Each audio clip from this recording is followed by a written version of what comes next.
Hello and welcome everyone back to Mysterious Memories, the segment where we are taking a look at many of my childhood favorites to get that old childish feeling back.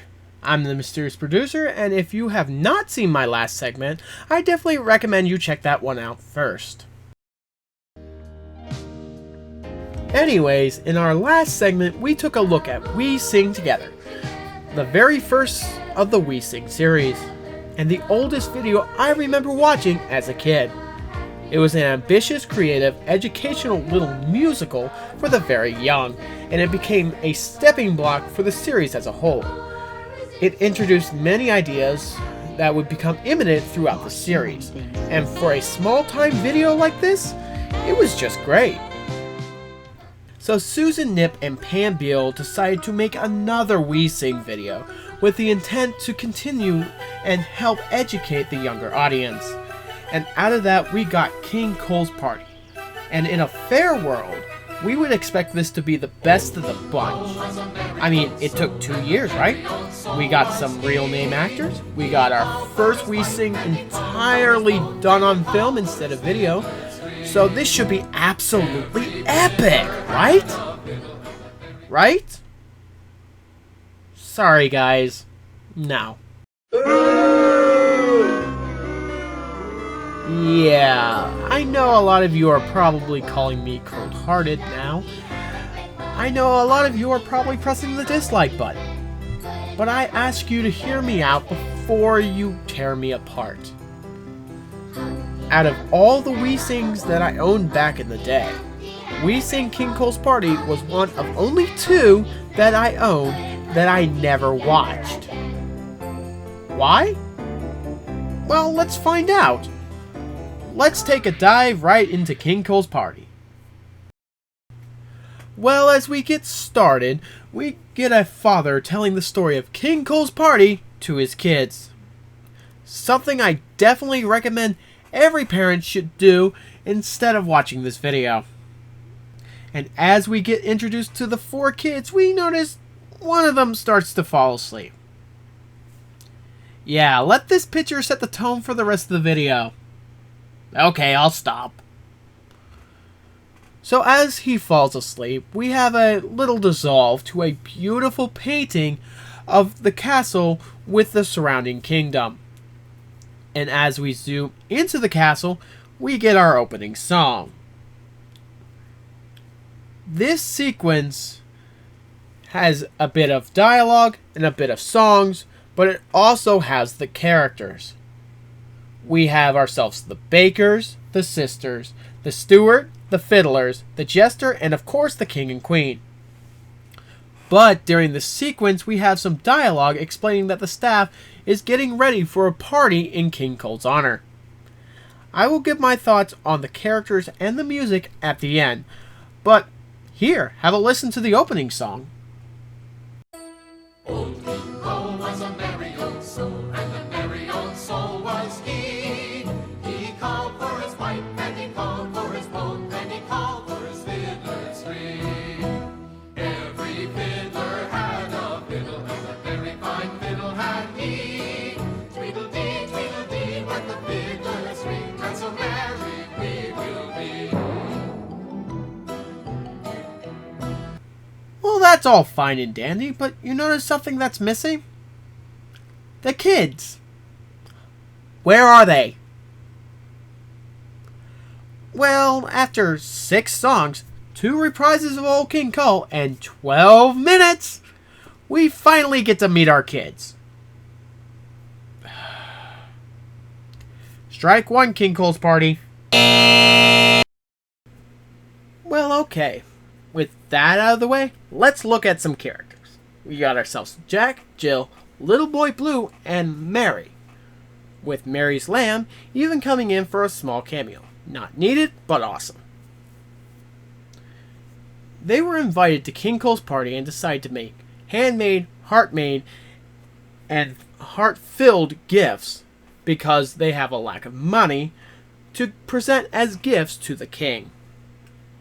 And as we get introduced to these characters, I again have to stop, rewind, and point out a thing that's always bothered me, but almost never brought up. Okay, so we have the introduction of Mary coming around the mountain. Oh, stop that! Right afterwards, we jump cut to a different camera as Jack and Jill come around the exact same mountain. Mary turns around and starts acting as though she's been there for hours. Why? Is it too hard to put a dissolve in there to show the passage of time? You had one earlier.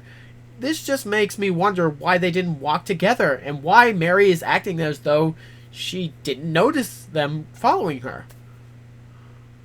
I blame this as more of an editing mistake, so I'm not going to hold it against the video, but it's still something I noticed as a kid that no one else seemed to notice. So they finally grab Blue and start their journey towards the castle.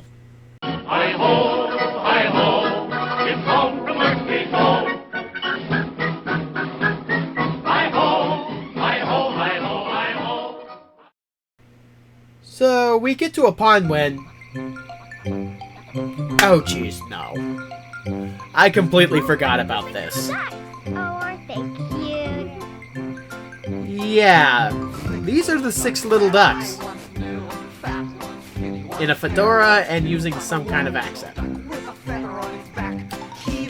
Okay, let's fast forward through this scene, and let me say that this scene showcases everything wrong with this video. So with that being said, they collect a feather as a gift for the king and continue on their way to something that is so awesome. No, not him. Him. Okay, guys, this is awesome. And one of the sequences that I used to love watching when I actually watched this film as a kid. This is the Crooked Man, played by Dallas McKay, in one of his last live-action roles ever. He was most well known for his voice acting with such memorable characters as Tony the Tiger and Gumby, one of my personal childhood favorites. And here he is absolutely loving the role. He is absolutely outstaging everybody else in this video. So with such an awesome actor, you would think they're gonna join him. Continue on their way with him being the conductor, right? Nope. Oh well, with 3 songs, another gift for the king, and a fond farewell, the kids continue on their journey until they come across another set. Here, they meet Humpty Dumpty, who is still in pieces, which I have to admit is a nice touch. And after some more dialogue between the 4, they decide to put him back together with the possible expense of them missing the party, which is a great lesson. Eventually, after some more songs, they put him back together where, "Hi, crew member!" He turns around and sits on the... starts to speak like Shakespeare. No, I don't know why. So for helping him, he decides to teleport them to the castle, where we finally meet the characters that would have made this video far more interesting. Each one coming with their own song, and have a seat. Never to be heard from again. Eventually, the king and queen come in to inspect the gifts.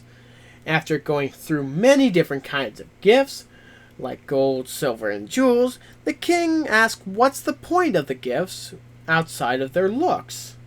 And he just doesn't get it. During this time, the kids are debating whether they should actually give them their gifts, because they just don't see their gifts as important anymore. By the way, this gap of padding is over 10 minutes long. Strike 3, King Cole's party! Eventually, they do give them their gifts, and, well, someone will kill me if I don't show it.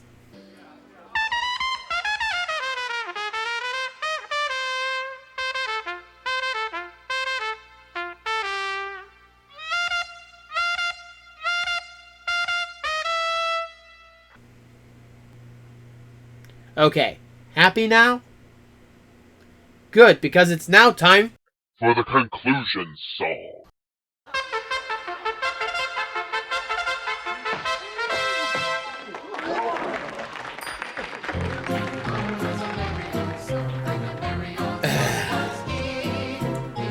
So the big conclusion song, the song that's supposed to get stuck in kids' heads for the rest of the day, is not only a song that we heard, it's not only the song we started on, but it's sung by the same people.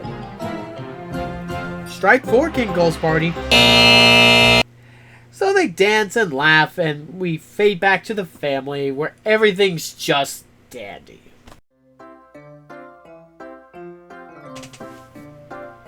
So that was King Cole's party.